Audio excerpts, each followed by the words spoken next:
ರಾಜ್ಯದಲ್ಲಿ ಮುಂಗಾರು ಮಳೆ ಕೈಕೊಟ್ಟ ಹಿನ್ನೆಲೆಯಲ್ಲಿ ಜನ ಮತ್ತು ಜಾನುವಾರುಗಳು ನೀರಿಗಾಗಿ ಪರದಾಡುವ ಪರಿಸ್ಥಿತಿ ನಿರ್ಮಾಣವಾಗಿದೆ. ಆದರೆ ರಾಜ್ಯ ಸರ್ಕಾರ ಮಾತ್ರ ಕಣ್ಣಿದ್ದು ಕುರುಡರಂತೆ ವರ್ತಿಸುತ್ತಿದೆ ಎಂದು ಆರೋಪಿಸಿ ಹನೂರು ವಿಧಾನಸಭಾ ಕ್ಷೇತ್ರದಲ್ಲಿ ಬಿಜೆಪಿ ವತಿಯಿಂದ ವಿಶೇಷ ಅಭಿಯಾನಕ್ಕೆ ಚಾಲನೆ ನೀಡಲಾಗಿದೆ. ಕ್ಷೇತ್ರದ ಮೊಳಗನಕಟ್ಟೆ ಗ್ರಾಮದ ಇತಿಹಾಸ ಪ್ರಸಿದ್ಧ ಸಿದ್ದಶೆಟ್ಟಿ ಕೆರೆ ಪುನಶ್ಚೇತನಕ್ಕೆ ಇಂದು ಭರ್ಜರಿ ಗುದ್ದಲಿ ಪೂಜೆ ನೆರವೇರಿಸಲಾಗಿದ್ದು, ನೂರಾರು ಕಾರ್ಯಕರ್ತರು ನೇರವಾಗಿ ಕಣಕ್ಕಿಳಿದು ಶ್ರಮದಾನದ ಮೂಲಕ ಕೆರೆ ಹೂಳೆತ್ತುವ ಕಾರ್ಯಕ್ಕೆ ಚಾಲನೆ ನೀಡಿದ್ದಾರೆ. ಹನೂರು ವಿಧಾನಸಭಾ ಕ್ಷೇತ್ರದ ನೀರಿನ ತೀವ್ರ ಹಾಹಾಕಾರವಿದ್ದರೂ ರಾಜ್ಯ ಸರ್ಕಾರ ಮಾತ್ರ ಯಾವುದೇ ಕ್ರಮ ಕೈಗೊಳ್ಳದೆ ಸಂಪೂರ್ಣ ವಿಫಲವಾಗಿದೆ. ಸರ್ಕಾರದ ಈ ನಿರ್ಲಕ್ಷ್ಯದ ವಿರುದ್ಧ ಆಕ್ರೋಶ ಹೊರಹಾಕಿರುವ ಬಿಜೆಪಿ ಜನರ ಪರವಾಗಿ ತಾನೇ ನೇರವಾಗಿ ಕಣಕ್ಕಿಳಿದಿದೆ. ಮೊಳಗನಕಟ್ಟೆ ಗ್ರಾಮದ ಸಿದ್ದಶೆಟ್ಟಿ ಕೆರೆಯನ್ನು ಪುನಶ್ಚೇತನಗೊಳಿಸಿ ಅಂತರ್ಜಲ ಮಟ್ಟವನ್ನು ಹೆಚ್ಚಿಸುವ ನಿಟ್ಟಿನಲ್ಲಿ ಹೂಳೆತ್ತುವ ವಿಶೇಷ ಅಭಿಯಾನವನ್ನು ಹಮ್ಮಿಕೊಳ್ಳಲಾಗಿದೆ. ಇಂದು ನಡೆದ ಭರ್ಜರಿ ಗುದ್ದಲಿ ಪೂಜೆ ಕಾರ್ಯಕ್ರಮದಲ್ಲಿ 300ಕ್ಕೂ ಹೆಚ್ಚು ಬಿಜೆಪಿ ಕಾರ್ಯಕರ್ತರು ಉತ್ಸಾಹದಿಂದ ಪಾಲ್ಗೊಂಡು ಶ್ರಮದಾನ ಮಾಡುವ ಮೂಲಕ ಕೆರೆಯ ಹೂಳೆತ್ತುವ ಕಾರ್ಯಕ್ಕೆ ವೇಗ ನೀಡಿದರು. ವರದಿ ಹನೂರು ವೆಂಕಟೇಶ್. 10-20 ಕಿಲೋಮೀಟರ್ 5 ಕಿಲೋಮೀಟರ್ ದೂರದಲ್ಲಿ ಹೋಗಿ ಬಿಂದಿಗೆ ನೀರು ತಗೊಂಬರೋದಕ್ಕೆ ನಮ್ಮ ರೈತರು ಮತ್ತು ನಮ್ಮ ಹೆಣ್ಣುಮಕ್ಕಳು ಪರದಾಡ್ತಕ್ಕಂಥ ಪರಿಸ್ಥಿತಿ ಇದ್ದರೂ ಕೂಡ ಇವತ್ತು ರಾಜ್ಯ ಸರ್ಕಾರ ಬರಪೀಡಿತ ಪ್ರದೇಶ ಅಂತ ಘೋಷಣೆ ಮಾಡೋದಕ್ಕೆ ಹಿಂದೆ ಮುಂದೆ ನೋಡ್ತಾ ಇದ್ದಾರೆ. ಅಂದರೆ ಯಾವ ರೀತಿ ಅವರು ಖಜಾನೆ ಖಾಲಿಯಾಗಿ ಇವತ್ತು ಅವರು ಏನೂ ಮಾಡಲಾರ್ದಂಥ ಪರಿಸ್ಥಿತಿಯಲ್ಲಿ ನಿಂತಿರುತ್ತಾ ಮತ್ತೆ ರಾಜ್ಯ ಸರ್ಕಾರಕ್ಕೆ ಆಗ್ರಹ ಮಾಡೋದು ಒಂದೇ ಬಂದಿದೆ.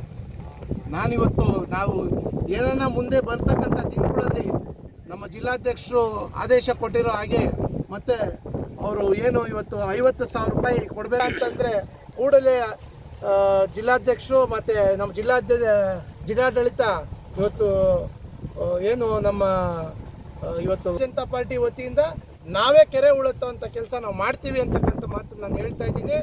ಸಾವಿರಾರು ಜನ ಸಂಖ್ಯೆ ನಮ್ಮ ಕಾರ್ಯಕರ್ತರು ಇವತ್ತು ಬೀದಿಗಿಳಿದು ನಾವು ಕೆರೆ ಕುಳಿಯತ್ತಿ ನಾನು ಈಗ ಹೇಳಿಕ್ಕೆ ನಾನು ಬಯಸ್ತಾ ಇದ್ದೀನಿ.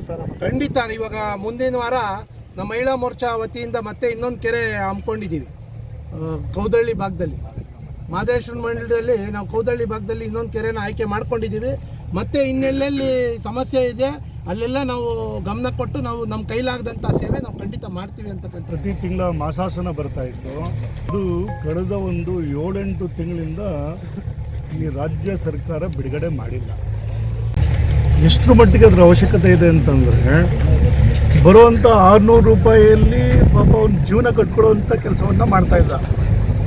ಮೆಡಿಸಿನ್ ಬೇಕು ಅಂತಂದ್ರೆ ಮೆಡಿಸಿನ್ ತೊಗೊಳ್ಳೋವಂಥದ್ದು, ಇಲ್ಲ ಸಾಂಬಾರು ಪದಾರ್ಥಗಳನ್ನ ತಗೊಳ್ಳಿಕ್ಕೆ ಅದನ್ನು ಉಪಯೋಗಿಸ್ಕೊಳ್ಳೋ ಥರದಲ್ಲಿರುವಂಥದ್ದು, ಈ ಥರದ್ದು ಪೆನ್ಷನ್ ದುಡ್ಡನ್ನೇ ಬರೋದನ್ನು ಕಾಯ್ಕೊಂಡು ಪಾಪ ವೃದ್ಧ ಅದನ್ನು ಜೀವನ ನಡೆಸಲಿಕ್ಕೆ ಮಾಡ್ತಿದ್ದಂಥ ಒಂದು ಪರಿಸ್ಥಿತಿ ಇತ್ತು. ಅನೇಕ ಮನೆಗಳಲ್ಲಿ ಆ ಥರದ ಕಷ್ಟಗಳಿರುವಂಥದ್ದನ್ನು ನಾವು ನೋಡಿದ್ದೀವಿ. ಆದರೆ ಈ ಸರ್ಕಾರಕ್ಕೆ ಯಾವುದೇ ಪೆನ್ಷನ್ಗಳನ್ನು ಇವತ್ತವರೆಗೆ ಬಿಡುಗಡೆ ಮಾಡದಿರೋವಂಥದ್ದು ಎಷ್ಟು ಮಟ್ಟಿಗೆ ದಿವಾಳಿ ಆಗಿಬಿಟ್ಟಿದೆ ಅಂತಂದರೆ ಇದು ಅವರು ಖಜಾನೆಯಲ್ಲಿ ದುಡ್ಡಿಲ್ಲ ಅನ್ನೋದಕ್ಕೆ ಇದು ಸ್ಪಷ್ಟವಾದಂಥ ನಿದರ್ಶನ. ಜೊತೆಗೆ ಅವರು ಈಗಾಗಲೇ ಮಾಸಾಸನ ಬರ್ತಿದ್ದಂಥವ್ರಿಗೂ ಮತ್ತೊಮ್ಮೆ ಅದನ್ನು ಪರಿಶೀಲನೆ ಮಾಡಿ ವಾರ್ಷಿಕ ಆದಾಯ 30,000 ರೂಪಾಯಿಗೆ ಅದನ್ನು ಲಿಮಿಟ್ ಮಾಡಿ 30,000 ರೂಪಾಯಿ ಆದಾಯ ಅಂತಂದರೆ ತಿಂಗಳಿಗೆ 1,200 ರೂಪಾಯಿ ಇದ್ದಾವೆ.